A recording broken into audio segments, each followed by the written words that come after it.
My guest this week in this lovely space, Mr. Nick Frosst. How you doing, man? I'm good. How are you? Good. Lead singer of the band Good Kid, and another very, very interesting career that we'll definitely get into. Sure. We'll kind of let it hang. He works for Google. Let's start off with you the way we start off with all of our guests. We are just, for those of you who are watching, I don't know how we're doing an intro or not, but if I haven't done an intro, then you should probably know we're shooting out of a new space here. It's called Halo. We're in Hamilton. We are right above This Ain't Hollywood. And Nick has joined us. You guys are from Toronto, right? Mm-hmm. Were you born and raised in Toronto? No, I was born in Ottawa. Okay, so tell me about growing up in Ottawa.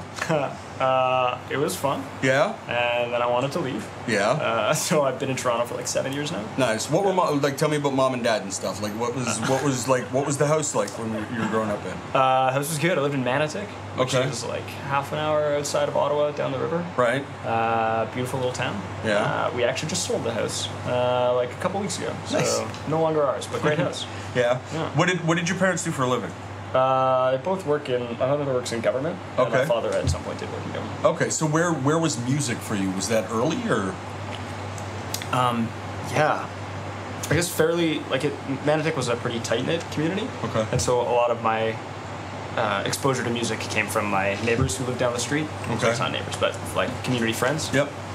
So I went to an arts camp when I was very young and spent a lot of Really? time with his family. And, What kind of arts camp? I was just called the arts camp. Okay. Manotick Arts Camp. Yeah. Great camp. Alright. Yeah, and taught I did acting and stuff like that and all kinds, just exposure to a whole bunch of different arts early on. How did that come into your life? Was that like a thing that your parents encouraged, or was it something you wanted? I suppose it came in early enough in my life that I don't really recall it not being Oh, really? there. Yeah. So your parents just sort of always encouraged art? Yeah? Yeah. Are Yeah. they artsy people themselves, musicians at all? They're certainly artsy. Mm-hmm. My father writes a lot of poetry, Okay.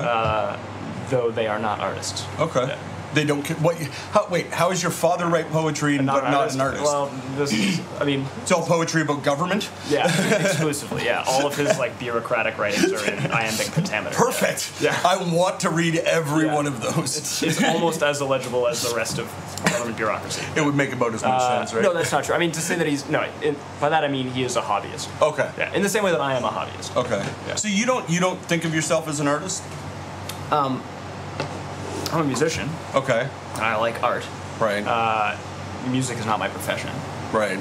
Okay. So you make those kinds of distinctions? Yeah, I would be careful in calling myself a musician because there's lots of people who take it a lot more seriously than I do. Right. And who dedicate a lot more time and a lot more energy to it. Okay, I see. Yeah. So I enjoy it. It's great. And I love playing music and I love putting on shows and coming and doing stuff, Right. playing in Hamilton one night, it's going to be great. Yeah. But it's not. It's not your primary. No, not really. So tell me about your primary. So I'm a programmer. Mm-hmm. So I went to school for computer science and cognitive science, and now I do research in machine learning. So where did that come through in your life? Like when did you first start catching on to programming as a thing that was interesting? I actually, in grade 10 in high school, signed up to be in an acting class, but they didn't have enough space. So Okay. instead I went into programming. And Okay. that turned out to be great. So I like that, and now I've been doing that. They're two very, very different sort of mental spaces, though. Are they not? Maybe not. No? Everybody in my band is a programmer. Everybody in Good Kid is a programmer.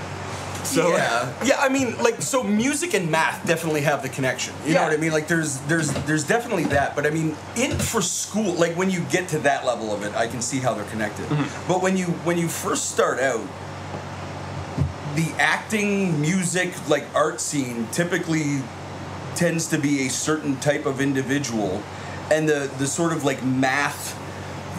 Yeah. They don't tend to cross over as much. Did you feel that, or is that just because I'm an old man? No, I certainly felt that. Yeah. there's not a huge number of people in the computer science department at U of T who played music. Right. And the 5 of us who did are now in a band together, so it's not, there's tons of other people who play music as well, but it's not a huge crossover. I think So it's just a aware big that Venn diagram. Yeah. I think if you'll find a lot of mathy, sciencey people in music, but I don't think you'll find a lot of musicians in math and science. Does that make sense? Yeah, I understand. Yeah. Yeah, but they've never been at odds for me. No. It's never been like two completely different things. Like I approach them in a similar way, I'd say. I guess that really is my question that I was talking about headspace. Mm-hmm. When you think about music and you think about programming, do you sort of, like, for me, when I think about creative stuff, it's about blending what's in front of me. Yeah. You know, like sort of just mixing it together as much as we can to sort of like find what comes out of it. And I don't know that I can think about programming that way, because programming has to be so fucking meticulous. Yeah. I think I could give you like two contradictory answers to the question. Okay. And one of them is I guess I kind of do think of them as different headspaces, and I intentionally play music as a way of not thinking about programming. Okay. Like that is a real catharsis and like release for me to like program for a whole day and then go play music with the band. Right. It's something that I actively enjoy. But then on the other side, I totally do think about problem solving and the way and kind of approach similar ones. Like one influences the other. Right. And if you ever sat in on a practice with Good Kid, like we bicker and debate in a way that we bicker and debate when talking about programming. Yeah. So it's a similar, like, it gets really fine-grained and Right. down to very, like, the minutia of it in a way that is reminiscent of the times when we have argued about how to program something. We've done a couple hackathons together, so we programmed together a couple times. Okay. And when that happens, like, it's sometimes it's similar. Yeah. Really? Yeah, so they're not that different. Yeah. So all of the guys in your band, do you guys all also program together? Like, is everybody in the band... Yeah, so everybody in the band is a programmer now. is a programmer, but is a programmer, because I guess we're not, we won't hang it, but you work for Google Brain in Toronto. Yeah. Mm-hmm. Everybody work for Google Brain? No. Okay. No, only me. Yeah, Okay. The other guys work for various companies within Right, Toronto. right. Yeah. But you guys do programming We together? try to find opportunities. So, like, if the other day there was a hackathon for Canadian Music Week. Okay. Which a hackathon is where a bunch of people get together and over the course of like a short amount of time, like 24 hours or something, Yeah. make something. Okay. And then show that something to some people, and then there's like a. Are there rules to what you're making, or The rules are pretty loose. Pretty loose? They're like, hey, try to use this software package, or maybe try to do something around this area, but they're Okay. pretty open-ended. All right. Yeah. And what did you guys make? We made a thing that used machine learning to tell you what genre your band was based on the band name. Yeah, it was largely a joke, but it was pretty funny. So you could type in like a couple, like a band, like a potential name for a band, and see Right. what genre it would spit out. So that was funny. Yeah. That's hilarious. Yeah. Do you guys still have that active somewhere? We have yet to put it on our website, but we will at some point. Please do and let us we'd know. like to, We yeah. definitely have to link to that. It's just, yeah, we didn't do a great job of like writing the server side of it, so Right. we haven't finished. That's it. funny. But yeah, So it's fun. I guess that, because that almost answers the question, because when you were talking about music and programming as being different headspaces, I kind of immediately thought, like my first thought about that was that I guess the difference would be the difference between writing and playing, where in programming you don't really get to play so much, but I guess that's not really true, because I guess that's kind of what the hackathon thing is, right? Yeah. Do you mean playing like performing, or do you mean playing like? I mean, like where you don't have to, so when you're writing music, you have to put a lot of brain power into it. You really have to think about, okay, where's this going? What are these choices that I'm making? That's when you can get into the minutia, that kind of thing. But I don't think when you say, and maybe I'm wrong, but when you say you use music as a catharsis from your workday, I don't imagine that what you do is go from a day of programming and jump into, okay, now I have to write the next masterpiece. I'm guessing it's kind of, I pick up my guitar and dick around for an hour. We do both. Right. There are some days where I spend like a huge amount of time thinking about a very specific problem, like programming, Right. and then go to band practice and spend like an hour talking about one note in a chorus. Right. Yeah. Yeah. But do you still get the same sort of like release from that? Yeah, for Is sure. it just helpful that you're thinking about anything else? Yeah. Okay. Yeah. All It's right. just good. I try to actively not think about work all the time. Yeah, I guess. Yeah. But I guess that was my question is, do you ever, with your work, with programming, is there a way to play with it? Yeah, totally. In that same manner? Yeah, especially it's very, especially because I do research now. It's very open-ended. Okay. So a lot of it is just like sitting down and trying stuff out and seeing what happens. And even before I started doing research as a job, when I was like programming or even just in school, like there's a huge amount of enjoyment and exploration and like just kind of open-ended, curiosity-driven, fun stuff that happens around programming the way it would happen around like tinkering around on a guitar. So let's walk up the path a little bit. So you go into high school, you can't get into the drama club or drama class. I got in the year after that though, so I did get to do it. It was a great drama program in my high school. You couldn't get into drama, so you go into programming. How does that lead you to? I don't know. I when I hear Google Brain, I assume that's what people would consider upper echelon of programming. Yeah, it's a great department. I really like it. I'm really like. Yeah, I guess I sort of set you up for no way of being able to answer that unpolitically, but I mean, you work for Google. That's pretty fucking cool. Yeah, I really like it. Yeah, right. It's fun, yeah. So, what was that path like? How did you end up getting into like taking that from like messing around in school to? Yeah. There's actually a pretty straightforward series of steps, and they're kind of funny. I worked at Snakes and Lattes for a while, which is a board game cafe in Toronto. Okay. So I worked there for I forget some time. And I was working as a waiter. You were in university? Yeah, during university. Yeah, I worked as a waiter. And then there was a guy there who was playing some board games, and he was playing abstract strategy games. Okay. And I like abstract strategy games, so I started talking to him about it and started like giving him more and more complicated ones, and started talking to him about the computability of the games he was playing. And at some point he said, "Oh, like you're obviously a programmer. I'm a programmer. Like let's talk sometime. I run a company." So I was like, "Great, cool." Networking opportunity. Yeah. So I go and have coffee with this guy. Turns out to be a great guy, but tells me that I should not get a job from him, but I should go to York University and go talk to a professor, John Sotzos, and do some research in his lab as an undergraduate research assistant. Okay. And so I did that. What does that mean? What does that mean? An undergraduate research assistant? Yeah, or yeah. Doing research. I mean, so maybe a little bit of both, right? Yeah. But when you throw that phrase out, right? So I'm an undergraduate research assistant. Yeah. Okay, great. It sounds fancy ass, but what does the day-to-day look like? So when I was at York University, I went in 1 day a week. Okay. And when I went in, I would sit beside my friend Calden, and we worked on an algorithm which predicted where people would look in an image. That was like, our topic was called saliency. Okay. Like, predicted, like visual saliency. Yep. And prediction of saliency. But what that means is that we would have an image on the computer, and we would write an algorithm that would show you where somebody was going to look. Okay. So my day-to-day involved making fine-tuning that algorithm and seeing what would happen. And it involved, like, there's several algorithms to do this. Our lab had one, and I would compare our algorithm to other people's algorithms and see what happens when you change the image slightly.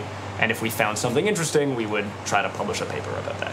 Okay. And that's still my day-to-day now, is I work in an area of research. I do things. If we find something interesting, we publish a paper about it. Okay. And if we find something interesting really means me sitting at a computer, making small changes to code, some code that I have written from scratch, a lot of code that other people have written, and like making fine, like little changes to what they've done, and then we see the results. Okay. And we see if that worked or if it didn't work. I'm fascinated specifically about the program about finding out the saliency of the images, because I mean, photographer. That's it's really neat. Yeah, saliency prediction is a cool domain. So why specifically were you guys working on this particular issue? Are you allowed to talk about that? At York University? Yeah. Oh yeah. So like my supervisor, John Sotzos, he has worked in visual attention for like most of his career.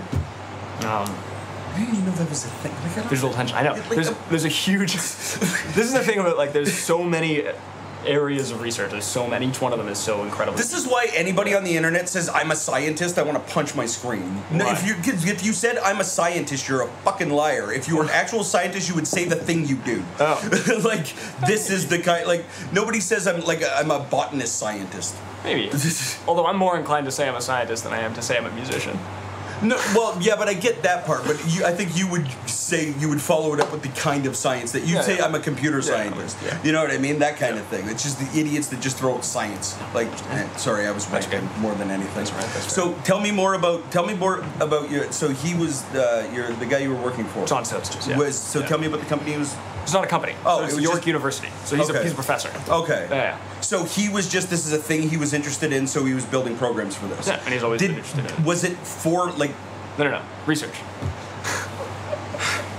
I understand why that's important. I just don't understand why it's important. Does that make any sense? Makes sense. Why is that a thing people do? Oh. How is that a thing people do? Wow. That's a big question. Why is it I think people do? Like, what's the fucking point? Like, he's doing this thing for Yeah. and it makes a lot of sense. As a photographer, I'm like, wow, that's incredibly important, but I have no idea why. Why? When you say, like, if it isn't commercially viable, like, why are people doing it? Yeah, Is that the question? maybe, I guess. Maybe that is what I'm asking. I mean, like, you could ask that about the music I play too, right? Yeah. Like, there's a huge amount of things that people do that aren't necessarily. I mean, research. There isn't a university paying you to go fucking hang out with your friends and play music, though. I mean, there are some universities that pay people to do that. Right. There is a music department at Son UH. of a bitch. I mean, like, there's research is a better good candidate because there's tons of things where you do open-ended research, not knowing if it's going to have any effect on the world, Right. not knowing if anybody's going to be interested. And if a huge number of people do this and they're driven just by what interests them and their own curiosity, not what they think is going to be commercially viable, every now and again you get something that turns out hugely commercially viable and changes the world. But it isn't. It's very difficult to, prior to the invention or discovery of something, figure out what must be invented or discovered to solve some problem in the world. It's a lot easier to have a whole bunch of people doing stuff they find interesting and are curious about and see what happens. Like, that seems to be a good strategy for the development of human intellect. I completely agree with you. I just don't know how anybody goes like, all right, let's get this done. Yeah. You know what I mean? Like, I don't, as a guy that sort of like puts this kind of crap together, like, I have to come up with an amazing amount of like ridiculous amount of bullshit to convince a bunch of people to get into a room to do this stuff. I mean, there's a whole bunch of, like, academia has a whole bunch of that stuff, too. That's what I was asking. Yeah. Well, I mean, there's tons of people, you have to write grants, you have to write, Right. like, there's constantly things to do, but I'm not really an academic. Okay. That's the other thing, like, I don't have a master's degree, I don't have a PhD, like, I have an undergraduate degree, and now I work in industry. Okay. I do research, but I work in industry. Like, I go to academic conferences to publish the research that I do, but I don't have an affiliation with any academic institute. Okay. So is that a thing that, like, is that just because what you want to do is the programming stuff, or is, like, the path for this, like, first you got to do all the research stuff, and then you can start to pursue... Oh, no, there's different paths. Like, lots of people do some stuff that's very similar to what I do, but within academia. Lots of people...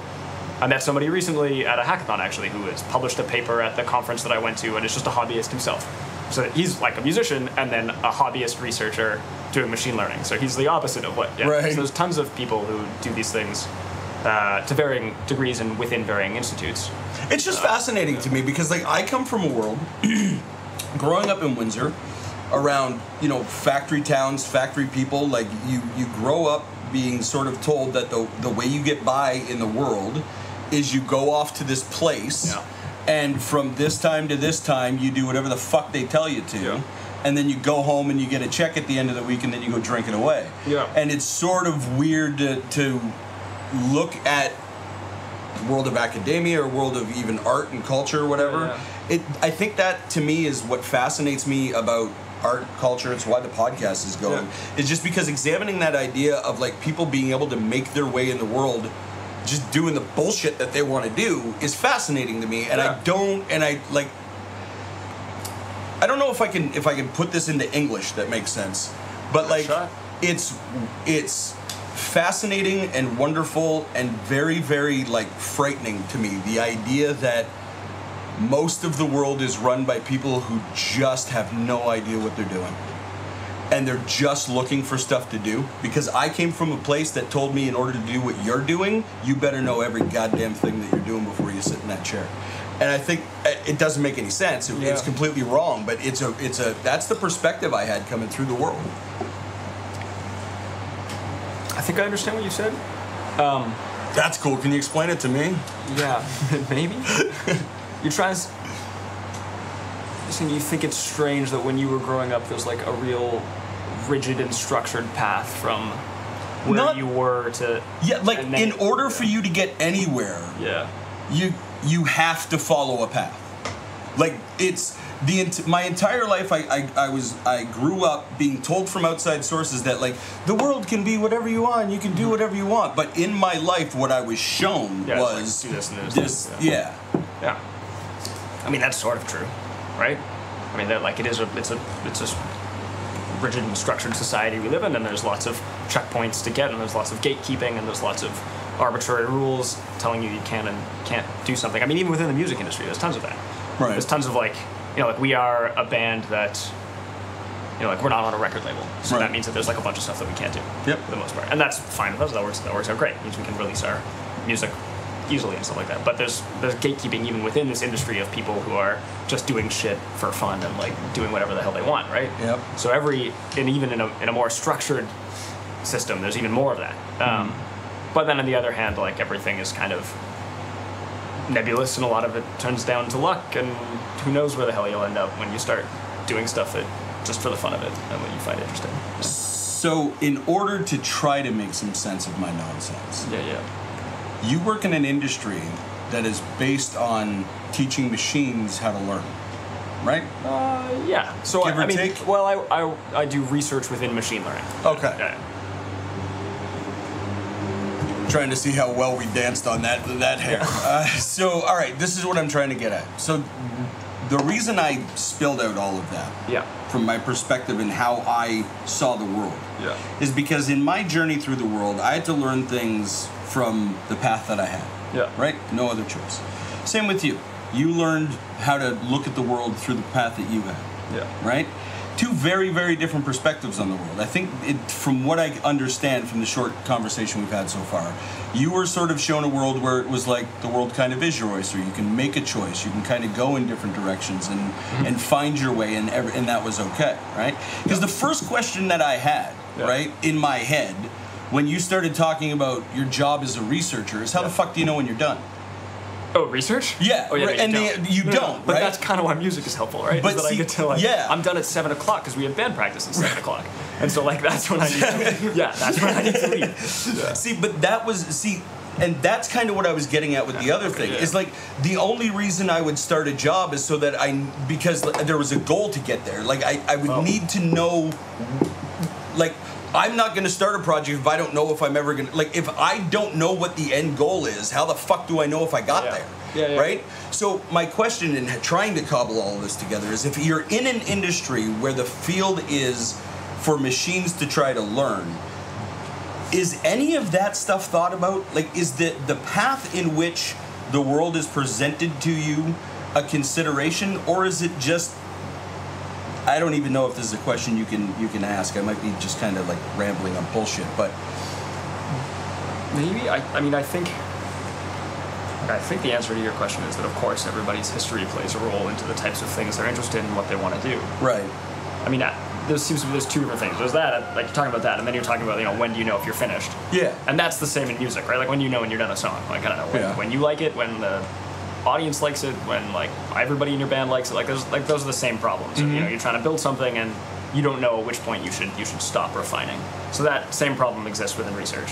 Like you don't know when you should stop digging on something, or maybe you got some good result, but maybe you should dig more or something. So those are two problems. And the other stuff that you're talking about of like, does your path affect the way you look at things? Like, yeah, I mean, undoubtedly. Like I'm Not so much does your pick, because obviously it does. But what I'm asking is, like, when you're thinking about machine learning, this is gonna be the most hippy dippy fucking question I've ever asked in my life. So, like, how do you know the machine's experience, man? I mean, like, that was a hippy dippy question. Yeah. You're right. Yeah, you know what I mean? Like, that's it's not what we research. Okay. Yeah. So you just you ignore that one? Well, it's just that it isn't like.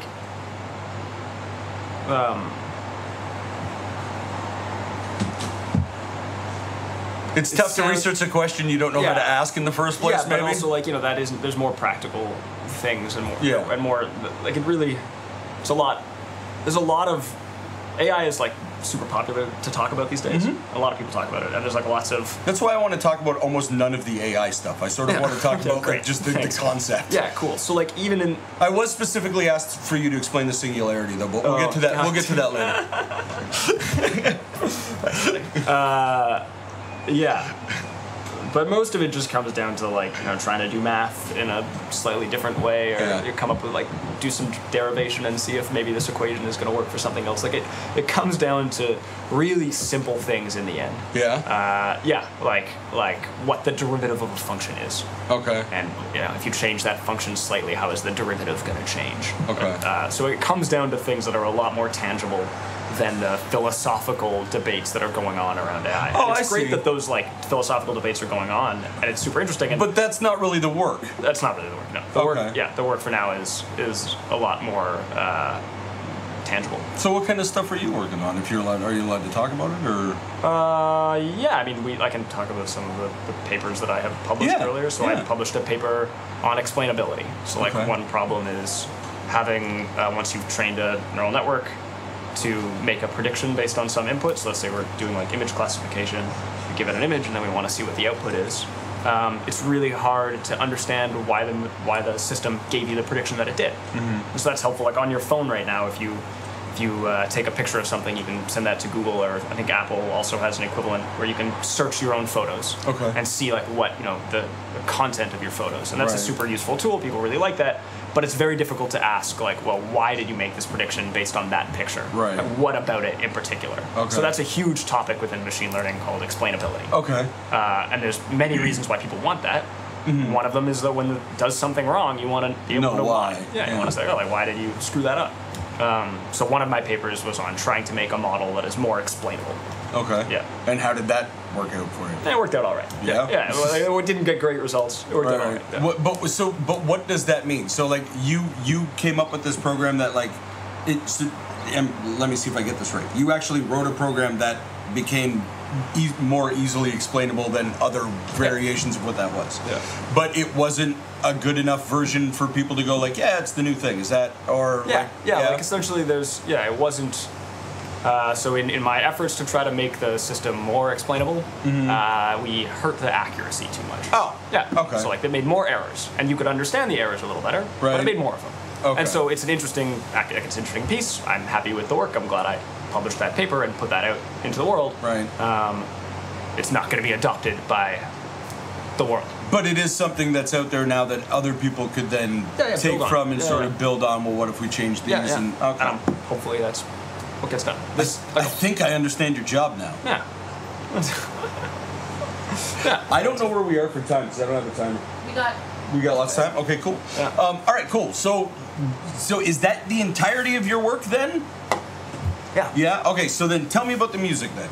How did Good Kid get together? How did all this start? Good Kid got together because we all went to school at U of T. Okay. We met each other through a series of connections, but eventually we've been doing this now for like 3 years. 3 years? 3 years? Oh, hey. 4 years. 4 years. For 4 years. So we've been doing it for a long time. Right. We obviously enjoy it a lot. We really enjoy each other's company and playing music together. We all have full-time jobs. So you guys really just were like university kids hanging out or whatever and just all kind of do the same stuff?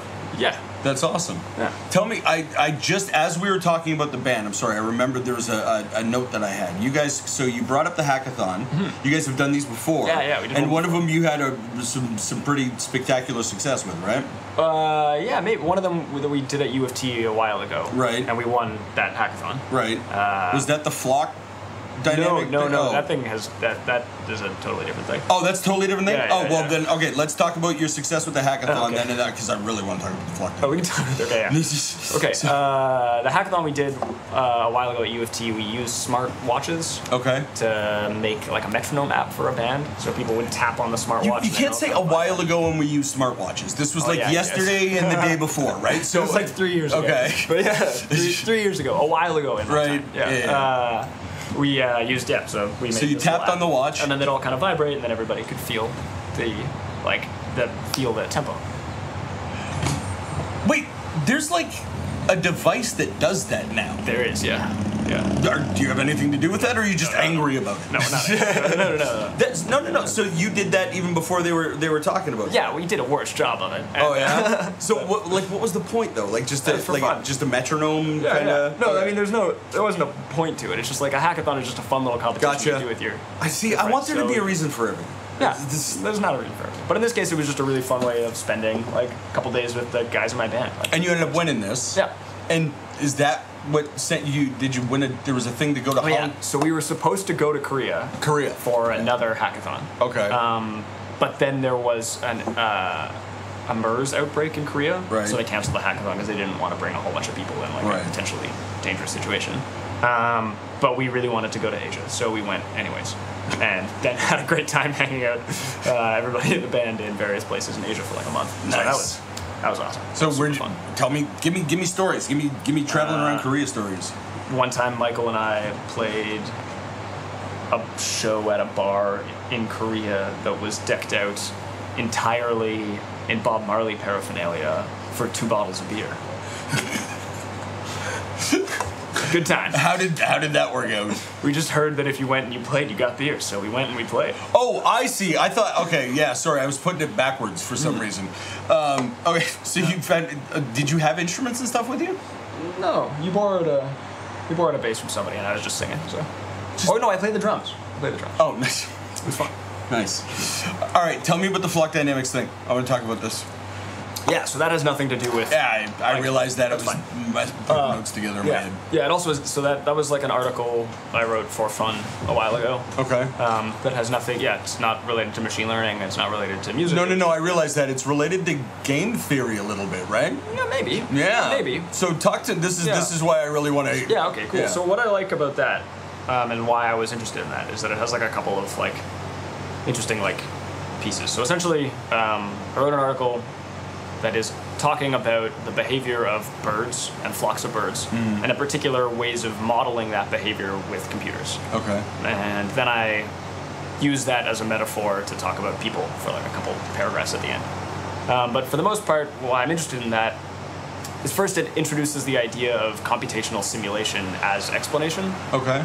So if you can use a computer to simulate some natural behavior that you see, well then the rules that you set down for running that simulation might give you an explanation for how that phenomenon arises. Okay. So it's not scientific like investigation in that we're not really figuring out the cause of it, but we're coming up with a potential cause of it. You say, hey, like here's a way that I can simulate it, and so that gives you some like an idea of what might be going on in nature. So it's a building block to get towards the explanation rather than a full explanation. And so in particular, that was talking about like flock dynamics of birds, which is like an emergent property of a group of birds, which is to say that it is a property of a group, like a group of entities, which arises from individual actions of each entity. Okay. Yeah. Keep talking. So an emergent, like a great example of an emergent property is color. Yep. Because a single molecule doesn't have color. Right. But a group of them, when put in a particular arrangement, do. Okay. And that example, like the color of this table, is a function of the types of light that the arrangement of the molecules of the table reflect, and the types that it absorbs. Right. So that's an emergent property of molecules. Okay. In the same way, the movement of a flock of birds is an emergent property of each bird. Yep. Because they're all just trying to go in. They're all just trying not to crash into each other. Yeah. So like essentially in that flock dynamic thing, this was based off work that was done like a long time ago. There's a program called Boids that somebody wrote. That was like I think it was one of the first kind of like computational simulations of flock behavior. Right. And the rules are each bird wants to be close to other birds. Okay. But it doesn't want to be too close. Okay. And it wants to go at about the same direction and speed of the birds around it. Okay. So those are the 3 rules. You want to be close to birds, not too close, and you kind of want to go in the direction they're going. No other goal in mind? No. Okay. Yeah. And, I mean, so this is in a void. Yeah. So maybe within other they seem to. There's other things. Like when you program that out, what stops it from just being a straight line? Yeah. So. Yeah, it's interesting. If you let it run for like long enough and there's no other constraints, then it will be. They may converge. Okay. But also because you have like 2 birds that don't want to be too close together, right? You get these points where like there's a large group of birds and these 2 kind of get a little too close together and then they separate a bit. And now all the birds like behind them want to be going in the same direction as those ones, but so also want to separate a bit too. And so they may get these like. There's a name for this, and so there's a whole theory of like chaotic systems and dynamic processes in which you have these like what's the watershed moments, in which something there's going to be drastic change based on a small initial perturbation to the system. Okay, so this is like to an extent like butterfly effect stuff. Yeah. It's a similar, like a small change here can result in a huge change down the line. And in the context of birds, like one bird wanting to be slightly far away from its neighbor might make the whole flock kind of separate, and then you get these really beautiful patterns that emerge out of it. And then they pull back. So this is starlings. Yeah, starlings. It's exactly starlings. Okay. And I really like looking at starlings. Like it's tough not to love watching starlings. If you don't know what the hell's going on, it's really just neat to watch. Yeah. So like, was that a thing that you saw early as a kid? Like when? Yeah, that actually was a thing I saw early as a kid. Talk to me about this. I was actually at a theater because I was involved in community musicals. Okay. I was like maybe 8. All right. And I remember watching a flock of starlings for a while, just like waiting in the green room of this theater. Yeah. And just thinking they were really, really cool. And how did that lead you down this path? Or did it? The path? Well, I mean, I don't know, it's something I just thought about and liked thinking So it was just something that was in the back of your head, and then you were presented with this idea, and you went, oh. Yeah, I should write something about that. Okay, so it very much is just art. Art, yeah, maybe. I mean, like, I wrote like an article about it because there's an argument that I want to make, and I. What was I wanted to get to that. The last argument, like the whole thing is like I think this is a good way of thinking about people that you interact with. Okay. So it's good to think about groups of people as being an emergent property of the actions of each individual, and it's good to think about people as being subject to forces based on the people they're around. So people want to be kind of like the people that they're with, but they also want to be kind of different, and they want to be kind of going in the same direction, but they don't want to get too close. And so this is a good way of thinking about like when there's groups of people that are behaving in ways that you don't like. It's easy to think about each individual and villainize each individual and be like, oh, like that person is a horrible person because they're a member of a group that's doing something I don't like. Right.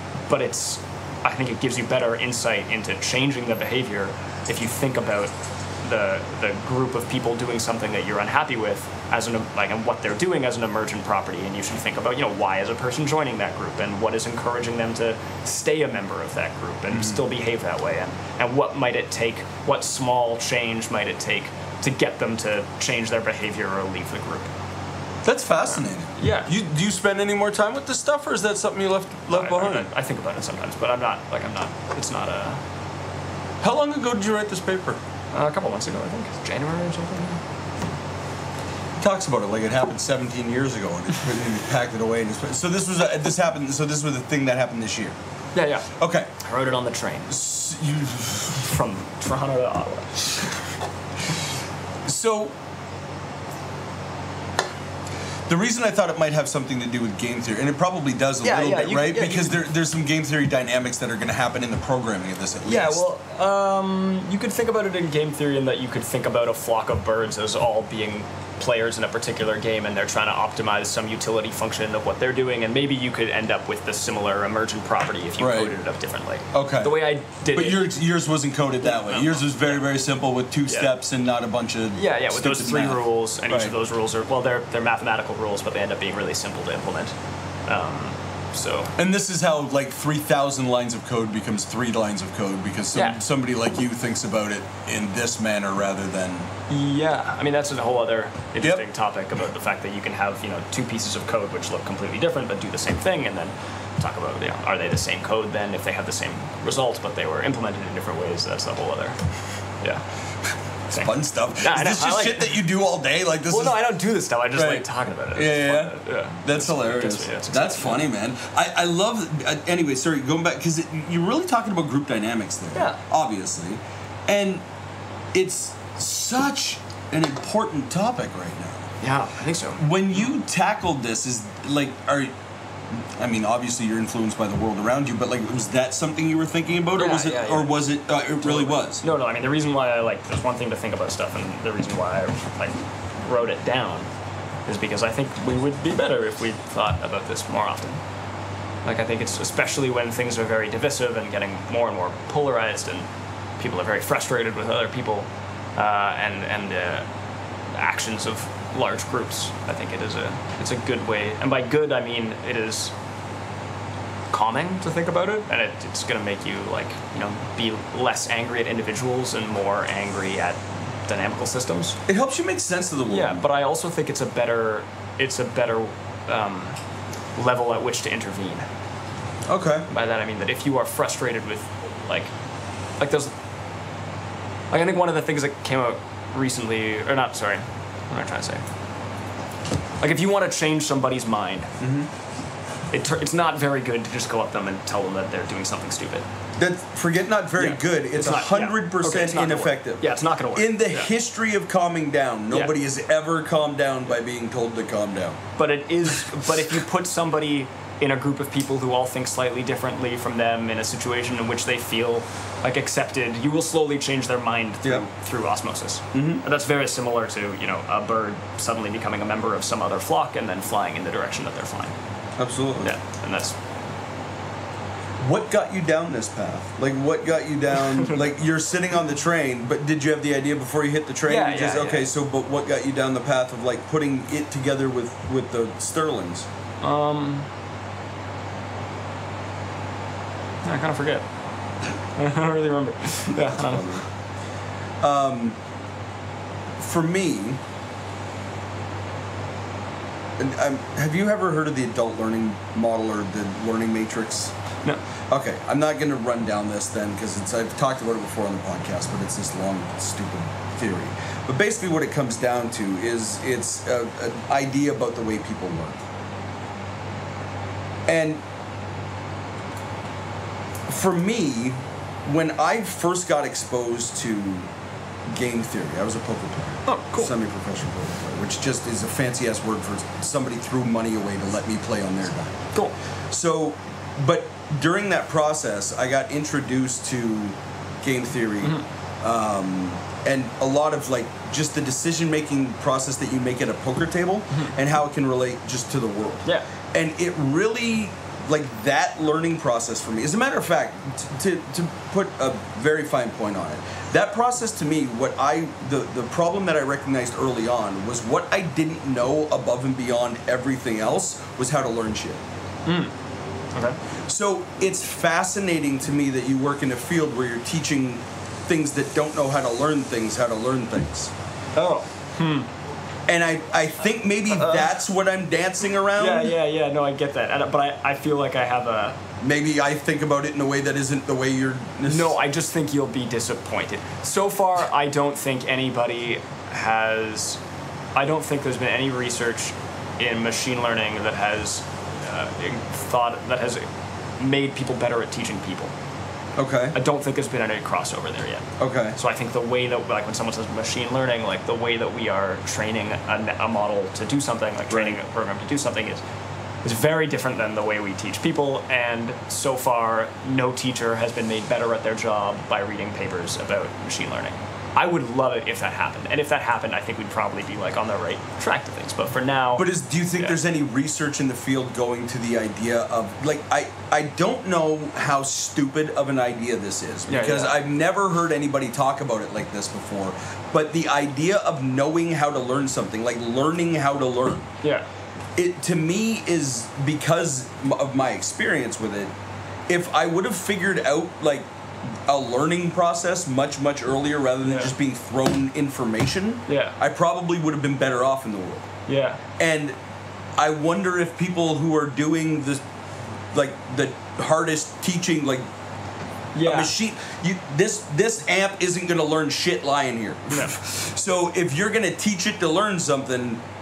maybe this goes back to my first point about you need to know what the fuck you're doing before you get into stuff. But like, do you know how to teach that thing to learn? I know not. But I get what you're saying, and I think there is a lot of research on pedagogy and how to teach. That's people. like a $15 word, man. Sorry, pedagogy, like the best ways of teaching somebody something. Okay. Yeah, and there's like. There's tons of people from, like I'm sure from OISE, which is the department at U of T about teaching. Okay. And I'm sure there's people there doing research on the effective ways of teaching students. Again, my sister is a teacher. She teaches up north, actually. Right. And we've talked a number of times about, like, the types of things that work for her class and the types of things that don't and how you can teach things.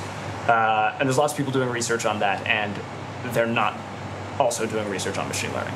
The two fields are separate. Completely separate? Yeah, totally. For now. It would be, maybe at some point, a long time from now, they'll be together, and that would be really interesting and great. Is that a function of necessity, or is it just...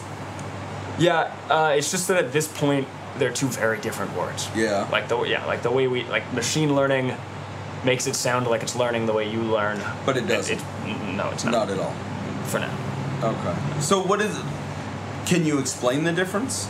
Yeah. Mister, I wrote a program to explain what it is. Yeah. So when people explain things to someone and when they want to teach something, they often... Sometimes they'll do it through rote memory. Like, do you have to memorize? Yeah, that's what I was tables? saying is the worst piece yeah, of... it doesn't work. So I never learned the times tables. I never memorized them. Right.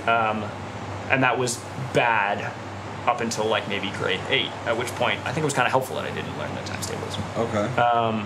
But so there's people who do it through rote memory, and there's people who try to explain the mechanism by which something occurs, and maybe then if you understand the mechanism, you'll be better at seeing new situations where you can apply that mechanism. And there's tons of levels of what you want to teach somebody. Like, right. You know, if I want to teach you the times tables, can I just get you to memorize them? Can I teach you the function, the calculation that you need to do? Can I teach you number theory and set theory to establish a model of what numbers are? Like, there's varying levels to which you should go, and one of them is the appropriate one for getting you to do the things you want to do. Right. I don't know what that is. And there's probably going to be different for every different topic. Mm-hmm. But for instance, we don't do any of that with machine learning. If I want to get like if I want to get a neural network, which is just a program to tell you what is in a picture, mm-hmm. I just give it a whole bunch of examples of here's a picture and here's it's literally just compare. It's slowly making a bunch of changes to numbers within its program that will eventually get you the answer you want. And it has nothing to do with experiential. It's just literally. Yeah. And that works. And this really is well. probably why, like, I don't look forward to my robot overlords. Damn it! I want them to be so much better than us. It's been a pleasure. Cool. Thank you. Dude, this has been so much fun. Thanks for hanging out with us. Anytime. And we got an incredible performance from Good Kid coming up too. Cool. Thanks a lot. Looking forward to it. Cut him.